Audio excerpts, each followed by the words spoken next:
ನಮಸ್ಕಾರ ಸ್ನೇಹಿತರೆ, ಇವತ್ತಿನ ವಿಡಿಯೋಲಿ ಮತ್ತೊಂದು ವ್ಯಾಕರಣದ ವಿಷಯವನ್ನ ಕಲಿಯೋ ಪ್ರಯತ್ನ ಮಾಡೋಣ. ತೆಲುಗು ಭಾಷೆಯಲ್ಲಿ ಪ್ರಶ್ನಾರ್ಹ ಸರ್ವನಾಮಗಳನ್ನ ಹೇಗೆ ಬಳಸೋದು ಅನ್ನೋದನ್ನ ಕಲಿಯೋ ಪ್ರಯತ್ನ ಮಾಡೋಣ.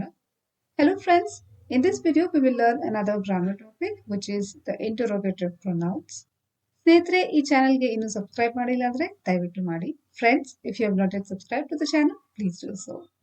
ಪ್ರಶ್ನಾರ್ಹ ಸರ್ವನಾಮಗಳು ಅಂದ್ರೆ ಇಂಟರೋಗೇಟಿವ್ ಪ್ರೊನೌನ್ಸ್ ಅಂತ ಹೇಳ್ತೀವಿ ಇಂಗ್ಲಿಷ್ ನಲ್ಲಿ. ಅಂದ್ರೆ ಯಾವುದೇ ವ್ಯಕ್ತಿ ಅಥವಾ ವಿಷಯದ ಬಗ್ಗೆ ನಾವು ಪ್ರಶ್ನೆ ಮಾಡುವಾಗ ಪ್ರಶ್ನಾರ್ಹ ಸರ್ವನಾಮಗಳನ್ನ ಉಪಯೋಗಿಸ್ತೀವಿ. ಮೊದಲಿಗೆ ಯಾವ, ಅದನ್ನ ತೆಲುಗುವಲ್ಲಿ ಏದಿ ಅಂತ ಹೇಳ್ತಾರೆ, ಅಂದ್ರೆ ವಿಚ್. ಎರಡನೇದಾಗಿ ಯಾರು, ಯಾವುದೇ ವ್ಯಕ್ತಿಯನ್ನ ಪ್ರಶ್ನೆ ಮಾಡುವಾಗ ನಾವು ಯಾರು ಅನ್ನೋ ಸರ್ವನಾಮನ ಉಪಯೋಗಿಸ್ತೀವಿ, ಅದನ್ನ ತೆಲುಗುವಲ್ಲಿ ಎವರು ಅಂತ ಹೇಳ್ತೀವಿ, ಅಂದ್ರೆ ಹೂ. ಕೊನೆಯದಾಗಿ ಏನು, ಅದನ್ನ ತೆಲುಗುವಲ್ಲಿ ಏಮಿ ಅಂತ ಹೇಳ್ತೀವಿ, ಅಂದ್ರೆ ವಾಟ್. ಈಗ ಮೊದಲನೆಯ ಸರ್ವನಾಮ ಏದಿ ಅಂದ್ರೆ ಯಾವ ಅಥವಾ ವಿಚ್. ಏದಿ ಅದನ್ನ ನಾವು ಸೂಕ್ಷ್ಮವಾಗಿ ಪರಿಶೀಲನೆ ಮಾಡಿದ್ರೆ ಎ ಪ್ಲಸ್ ಅದಿ ಇದೆರಡು ಸೇರಿ ಏದಿ ಅಂತ ಆಗುತ್ತೆ. ನಾವು ಕೆಲವೊಮ್ಮೆ ಎ ಅಂತ ಹೇಳ್ತೀವಿ, ಕೆಲವೊಮ್ಮೆ ಏದಿ ಅಂತ ಹೇಳ್ತೀವಿ. ಎರಡರ ಅರ್ಥ ಯಾವ ಅಂತಾನೆ, ಅಂದ್ರೆ which. Sometimes we use ಏದಿ in a sentence and sometimes a in a sentence, but both of them mean which. ಈಗ ಕೆಲವು ಉದಾಹರಣೆ. ಅವರು ಯಾವ ಭಾಷೆಯಲ್ಲಿ ಮಾತನಾಡುತ್ತಿದ್ದಾರೆ, which language are they speaking. ಅದನ್ನ ತೆಲುಗುವಲ್ಲಿ వారు ఏ భాష మాట్లాడుతున్నారు. ಎಂಜಿ ರಸ್ತೆಗೆ ಯಾವ ಬಸ್ ಹೋಗುತ್ತೆ, which bus goes to MG road. MG ರೋಡ್ಗೆ వెళ్ళే బస్ ఏది. ಇಲ್ಲಿ ಯಾವ ಹೋಟೆಲ್ ಚೆನ್ನಾಗಿದೆ, which hotel is good here. ఇక్కడ ఏ ಹೋಟೆಲ್ ಮಂಚಿದೆ. ಸಿಲ್ಕ್ ಸೀರೆಗಳು ಯಾವ ಅಂಗಡಿಯಲ್ಲಿ ದೊರಕುತ್ತವೆ, in which shop do I get silk sarees. ಪಟ್ಟು ಚೀರಲು ఏ ಅಂಗಡಿಯಲ್ಲಿ ದೊರಕುತ್ತಾయి. ಇವೆರಡರಲ್ಲಿ ಯಾವುದು ದೊಡ್ಡದು, which of the two is bigger. రెండింటిలో ఏది పెద్దది.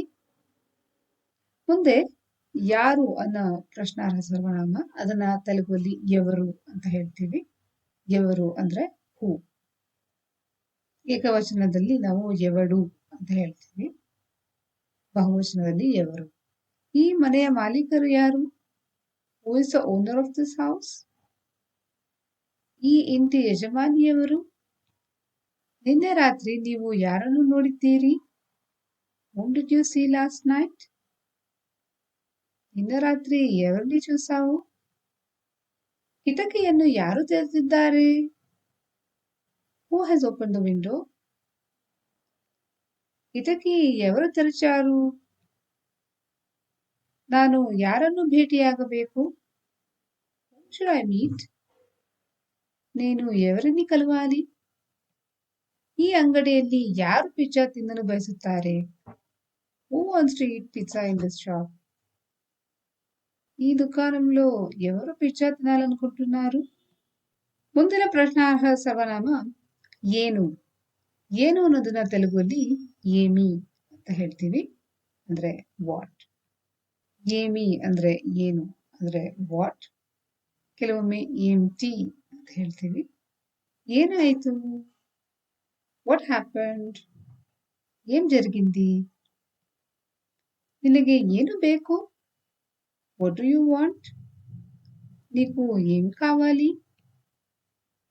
ನೀವು ಏನು ಬೇಯಿಸಿದ್ದೀರಿ, what have you cooked. మీరు ఏమి వండారు. ನಿಮ್ಮ ಮೊಬೈಲ್ಗೆ ನೀವು ಏನು ಮಾಡಿದ್ದೀರಿ, what did you do to your mobile. మీ ಮೊಬೈಲ್ಗೆ ఏం చేశారు.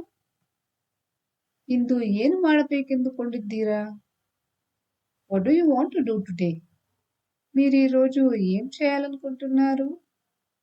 ಕೆಲವೊಮ್ಮೆ ఏమిటి ಅಂತ ಕೂಡ ಹೇಳ್ತೀವಿ. ఏమిటి ಅಂದ್ರೆ ಕೂಡ ಏನು ಅಂತ, ಅಂದ್ರೆ ವಾಟ್ ಇಸ್ ಅಂತ ಹೇಳ್ಬೋದು. ಬರೆಯುವಾಗ ನಾವು ಏಮಿಟಿ ಅಂತ ಬರಿತೀವಿ, ಆದ್ರೆ ಮಾತಾಡುವಾಗ ఏంటి ಅಂತ ಹೇಳ್ತೀನಿ. ನಿಮ್ಮ ಹೆಸರೇನು? What is your name? మీ పేరేంటి? ಈಗ ಸಮಯ ಎಷ್ಟು? What time is it? ಸಮయం ఏంటి? ಇಲ್ಲಿ ಸಮయం ಎಂತ ಅಂತ ಕೂಡ ಕೇಳ್ಬೋದು. ಅಂಗಡಿಯ ಹೆಸರೇನು? What is the name of the shop? ದುಕಾನಂ పేరేంటి? ಇವೆರಡರ ನಡುವೆ ವ್ಯತ್ಯಾಸವೇನು? What is the difference between these two? ಅದನ್ನ తెలుగుಯಲ್ಲಿ ఈ రెండింటి మధ్య డిఫరెన్స్ ఏంటి? ಈಗ ಇನ್ನೊಮ್ಮೆ రిపీట్ ಮಾಡೋಣ. వారు ఏ భాష మాట్లాడుతున్నారు? ఎంజీ రోడ్కి వెళ్లే బస్సు ఏది? ఇక్కడ ఏ హోటల్ మంచిది? పట్టు చీరలు ఏ అంగడిలో దొరుకుతాయి?